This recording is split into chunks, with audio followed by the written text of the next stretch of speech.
Psaume 115, verset 3. Dieu est au ciel. Il fait ce qu'il veut. Dieu ne peut pas faire notre volonté. Nous n'avons non plus le droit d'imposer à Dieu notre volonté. Nous ne devons pas vendre l'évangile. Il ne faut pas dire aux gens, si vous donnez autant, si vous donnez 1000 euros, si vous donnez 500 $, Dieu va vous bénir. Ça, c'est vendre l'évangile. C'est Dieu qui bénit. Ce n'est pas parce que j'ai donné mes 1000 $. Ce sont des paroles flatteuses. Nous avons reçu gratuitement, nous devons donner gratuitement. Être chrétien ne nous épargne pas des souffrances. Ce n'est pas parce que je suis chrétien que je ne passerai plus par des épreuves. L'épreuve ne veut pas dire malédiction, le diable. Non. Jésus-Christ a enduré la souffrance. Être chrétien veut dire qu'il y a un temps où tu peux être dans la joie. Il y a aussi un temps où le Seigneur va permettre l'injustice, la souffrance. Les gens ne veulent pas l'injustice. Nous ne devons pas tuer les gens. Aujourd'hui, nous tuons au nom de Jésus. C'est un sorcier. Seigneur, envoie-lui le feu. Souvenez-vous. Quand les disciples ont demandé à Jésus de faire descendre le feu, qu'est-ce que Jésus a dit? Vous êtes animés par quel esprit? Pourquoi aujourd'hui, nous les chrétiens, nous demandons la mort de nos semblables? Qu'ils soient sorciers ou pas, nous devons laisser à Dieu de les amener au changement. Nous étions sorciers comme eux. Hier, Dieu nous a changés. Mais pourquoi nous ne devons pas donner à ces gens-là la chance de changer? L'occasion de se repentir. Aujourd'hui, nous tuons les gens dans la prière. Nous envoyons le feu aux gens au nom de Jésus-Christ. Nous n'avons pas le droit de maudire. Jésus n'a pas maudit. Il est mort à la croix pour nous. Qui a mis Jésus à la croix? N'est-ce pas nous? Mais Jésus ne nous a pas maudit. Il y a des choses que le chrétien doit mettre à jour. Bien égoïste au nom de Jésus-Christ. Non, je ne connais pas. Peut-être si je lui donne, il va m'ensorceler. Jésus a dit, si ton ennemi a faim. Il n'a pas dit, si ton ami a faim. L'ennemi peut être cette personne-là qui est ton belligérant, qui est capable de te détruire. Mais le Seigneur dit, donne-lui à manger.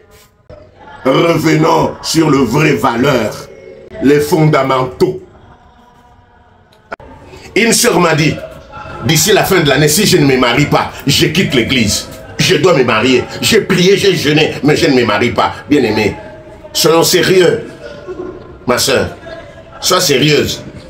Jésus a marié combien de personnes? Oui, il n'est pas bon que l'homme soit seul. Mais on ne doit pas forcer le mariage. Nous devons attendre la promesse de Dieu dans la sérénité. On ne doit pas s'agiter parce qu'on n'est pas marié. Mais au temps de Jésus-Christ, il avait célébré combien de mariages? Tout ça, c'est parce que les hommes de Dieu culpabilisent les célibataires. Dans leur prédication, vous qui n'êtes pas mariés, vous qui n'êtes pas mariés. Oui, le mariage est bon. Oh, j'encourage les célibataires, les femmes à se marier. Mais tant que le Seigneur n'a pas encore donné, il faut rester au pied de Jésus. Il faut servir Dieu. Ça viendra au moment opportun. On ne doit pas pousser Dieu. Seigneur, si tu ne me maries pas, d'ici l'année prochaine, je quitte l'église. Oh, bien aimé, si tu veux quitter, tu n'as qu'à quitter. Mais tu ne peux pas quitter à cause du mariage. Mais il faut poser la question à ceux qui sont mariés dans l'agitation. Est-ce qu'ils sont dans la joie? Qu'est-ce qu'ils vivent dans leur mariage? On ne doit pas forcer la bénédiction. La bénédiction de Dieu est suivie d'aucun chagrin. Les mêmes personnes qui vantaient le mariage, aujourd'hui, ils sont pleins dans les tribunaux en train de divorcer. Ça veut dire que c'était pas. Un homme est venu me voir pour dire, homme de Dieu, le garçon de course de Jésus, je vais être riche. Je déteste la pauvreté. Je déteste les pauvres. Je t'amène un sacrifice, une sémence, prie pour moi, pour que je sois riche. C'est pas mauvais d'être riche. Mais au temps de Jésus-Christ, mon pote, il y avait des pauvres.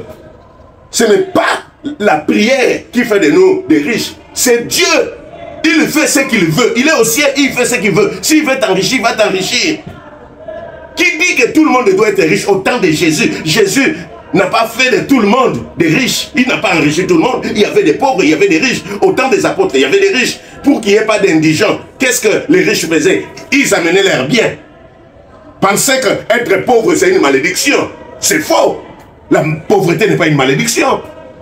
La pauvreté n'est pas une condamnation. La pauvreté, ce n'est pas la sorcellerie. On ne peut pas avoir un monde où il n'y a que des riches. C'est pas possible.